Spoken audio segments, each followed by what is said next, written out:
Bonjour à tous et bienvenue dans cette nouvelle capsule des Minutes Cyber. Aujourd'hui, j'aimerais vous parler d'un sujet qui n'est pas une solution, mais qui est plutôt un service. On parle beaucoup de service manager en cybersécurité. Et quand je pense au service manager, automatiquement, cela va m'amener à vous parler du SOC, des Security Operations Center. Aujourd'hui, soit pour des raisons réglementaires, pour par exemple les entreprises concernées par la NIS2, mais aussi plein d'autres secteurs d'activité souhaitent avoir un monitoring, un service managé de la cybersécurité, de manière à pouvoir mieux comprendre ce qui se passe au sein de leur organisation, mais aussi d'être en mesure de détecter les attaques en temps réel et de pouvoir y remédier. Alors bien sûr, mettre un SOC en place demande une réflexion préalable pour savoir exactement est-ce que je vais plus aller vers un SOC ou via ce qu'on appelle maintenant un MDR, ou quelles sont les technologies que je vais employer et où vais-je mettre mon SOC. En effet, nombreux prestataires de services pour des SOC managés et de la réponse à l'incident ont leur SOC en dehors de la Belgique. Donc là, je vais m'adresser aux clients belges, mais on pourrait penser à la même chose aux clients français, aux clients anglais, aux clients espagnols. Aujourd'hui, quelle est la différence et pourquoi faire cette différence d'avoir un prestataire qui a son SOC qui est opéré en dehors du pays où se situe votre entreprise? Alors, il y a des avantages, il y a des inconvénients, bien sûr. Le premier inconvénient que je vois, c'est la langue. En effet, si vous avez par exemple un SOC en Espagne ou en Grèce ou dans un des pays de l'Est, automatiquement, les opérateurs sur place ne parlent pas spécialement le français, le néerlandais, donc on peut principalement s'exprimer en anglais, ce qui peut parfois poser quelques soucis de compréhension, notamment dans la gestion d'incidents majeurs. Il est toujours plus simple de pouvoir s'exprimer avec les opérateurs du SOC dans sa langue maternelle. La deuxième chose aussi, c'est dans le cadre de réponse aux incidents. Aujourd'hui, les services managés nous permettent, avec les nouvelles technologies, des SOR, les SIEM et tous les playbooks qu'on peut mettre en place, eh bien, vont permettre de traiter un grand nombre des incidents à distance sans avoir à se rendre sur le lieu de l'entreprise. Mais certains incidents vont nécessiter une intervention sur site.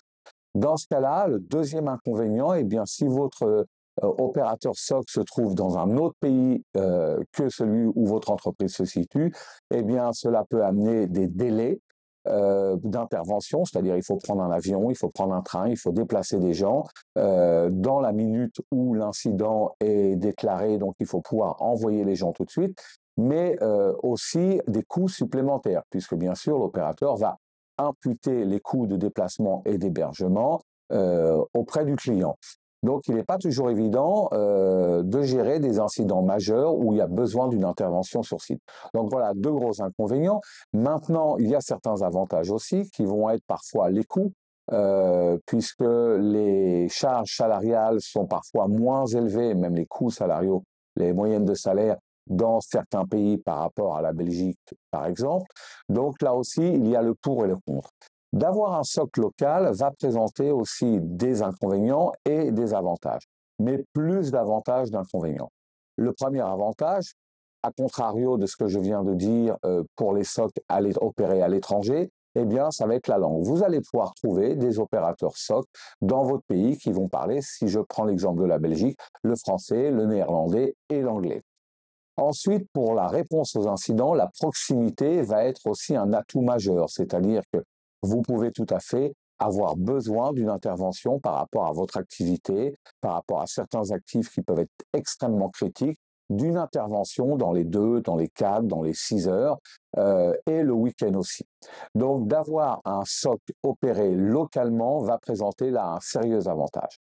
Un autre avantage aussi que je vois, c'est la connaissance du milieu, on va parler national, c'est-à-dire toutes les réglementations locales, c'est-à-dire que un opérateur SOC NIS2 va mieux comprendre la NIS2, comment elle a été traduite en droit belge s'ils sont basés en Belgique, alors que s'ils seraient basés dans un autre pays européen, par exemple, et vont mieux connaître aussi un petit peu ce que je vais appeler le paysage géo-cyber du pays, c'est-à-dire quels sont les targets qui sont le plus attaqués, quels sont les événements qui sont passés localement dans votre pays en termes de cyberattaques. Parfois, ils vont avoir aussi l'occasion d'échanger avec d'autres entreprises locales en participant par exemple à des conférences, en échangeant avec des clients et des prospects. Donc là, beaucoup d'avantages d'opérer son socle localement sur le même territoire. Alors bien sûr, tout à l'heure, je parlais des coûts qui peuvent être avantageux dans certains pays. En Belgique, eh bien, on le sait, les coûts salariaux sont élevés, donc il peut y avoir là un inconvénient en termes de coûts. Mais comme je le dis souvent, la cybersécurité aujourd'hui ne peut plus être bypassée. Aujourd'hui, c'est un coût qui doit faire partie de vos budgets chaque année et il ne faut pas les lésiner sur ces budgets. Comme je le dis, la sécurité avant, souvent on dit c'est trop cher, mais après c'est trop tard. Donc quand on regarde un petit peu la balance entre opérer un SOC à l'étranger pour faire des économies financières et d'opérer un SOC localement qui pourrait être pour un coût plus élevé mais présente de nombreux avantages, je pense que le choix est vite fait. Donc je conseille bien sûr d'avoir des SOC locaux plutôt que les délocaliser à l'étranger.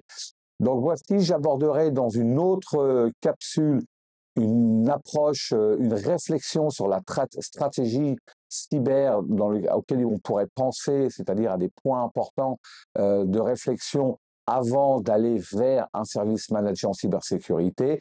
Mais ça sera dans une autre capsule. Alors, je vous remercie d'avoir écouté. Bien sûr, likez cette vidéo et abonnez-vous à la chaîne.